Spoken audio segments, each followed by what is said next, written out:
Nuestro primer caso es el de Anneliese Michel. El caso de Anneliese es uno de los casos más controvertidos y famosos.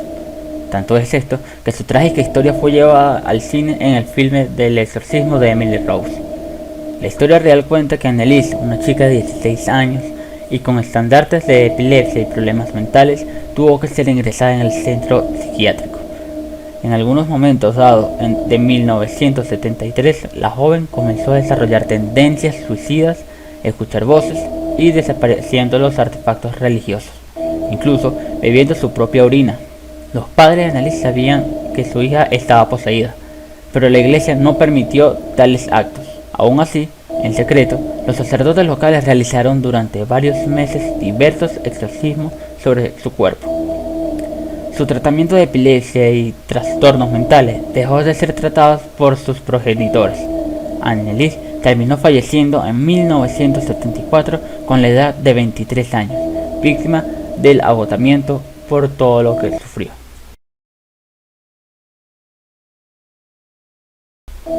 Nuestra siguiente posesión es Clara Germana Celle. El caso de Clara Germana Celle ocurrió en 1906, cuando esta estudiante cristiana de 16 años se encontraba en la misión de San Miguel, en Sudáfrica. Se cuenta que Clara, en algún tipo de ritual oscuro y sin motivo aparente, hizo un pacto con Satanás. A partir de ahí, la muchacha era capaz de hablar y entender lenguas que para ella eran desconocidas. Rechazaba los objetos religiosos y además tenía conocimiento de los pensamientos e historias de la gente que se encontraba a su alrededor. Los sacerdotes del lugar se encargaron de realizar un severo exorcismo sobre el cuerpo de Clara, que intentó estrangular a uno de ellos con su propia estola. Más de 160 personas llegaron a ver cómo el cuerpo de esta cristiana levitaba sobre el suelo. 2 días después del comienzo del exorcismo, los espíritus fueron expulsados del cuerpo de Clara. El siguiente caso es el de Roland Dewey y Robin McHale. Este caso de posesión demoníaca es aquel en el que se basa el filme El Exorcista. Roland Dewey o Robin McHale es un seudónimo que le atribuyó la Iglesia Católica a este muchacho, para mantener su anonimato. La historia se desarrolla a finales de 1940, cuando el pequeño Robbie intentaba contactar a su tía fallecida a través de la Ouija. Tras el intento, los demonios poseyeron el cuerpo del niño. Se decía que escuchaba voces que el resto no podía determinar y que los objetos, tanto religiosos como normales, levitaban a su alrededor. El pánico surgió cuando aparecían mensajes en la propia carne del niño, escrita por unas garras invisibles, dejándole profundas heridas. El exorcismo se produjo bajo la aprobación de la iglesia, y el sacerdote tuvo que aplicar unas 30 sesiones que terminaron de forma agónica, pero satisfactoria. David Berkowitz también es conocido como el hijo de Sam o el asesino 44.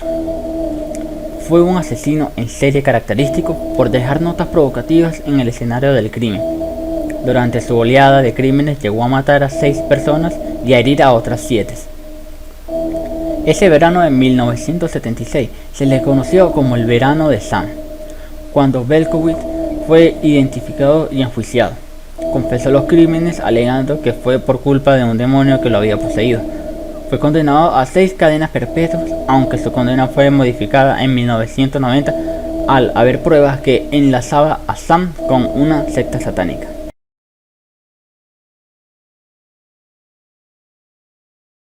El caso de Arne es conocido por ser el primer juicio por demonios asesinos.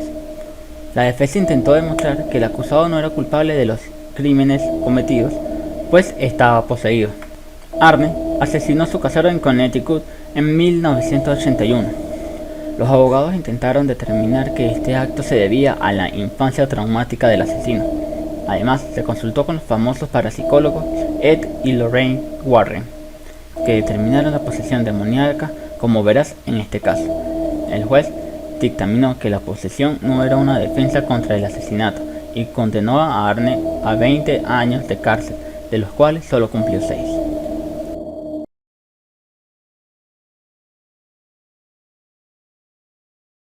El caso Michael Taylor transcurre en Oxford, Gran Bretaña. En 1971, el matrimonio acude a una apacible reunión de amigos, cuando la esposa, Christine, acusó a su marido de tener una aventura. Michael comenzó a soltar improperios y obscenidades, que rápidamente fueron seguidas con actos violentos y erráticos, terminando con la salida del marido de la casa, haciendo pensar a sus vecinos que estaba poseído. Este comportamiento continuó durante meses, hasta el propio Michael decidió contactar con el clero para que le quitasen el mal del cuerpo. El exorcismo duró unos días, pero los sacerdotes alegaron que el demonio del asesino aún estaba en su cuerpo. Tyler llegó a su casa y asesinó brutalmente a su esposa y a su perro. En el juicio fue absuelto por la demencia.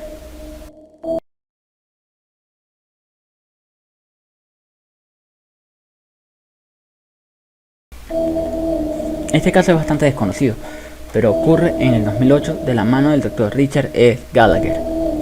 Este psiquiatra y profesor asociado a la Universidad Médica de Nueva York documentó un caso de una paciente poseída por demonios, a la que llamó Julia.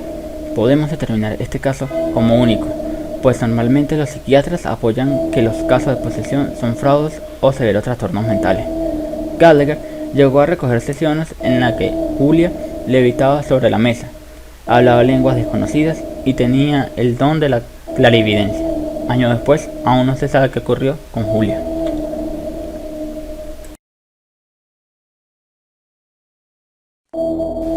Este caso ocurre en 1778, siendo uno de los más antiguos, así como de los mejores documentados.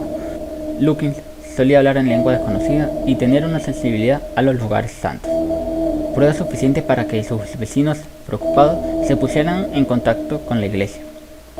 George fue enviado a un hospital, pero su estancia de más de 20 meses no lo ayudó, pues todos los hospitales temían de sus violentos ataques y actos demoníacos.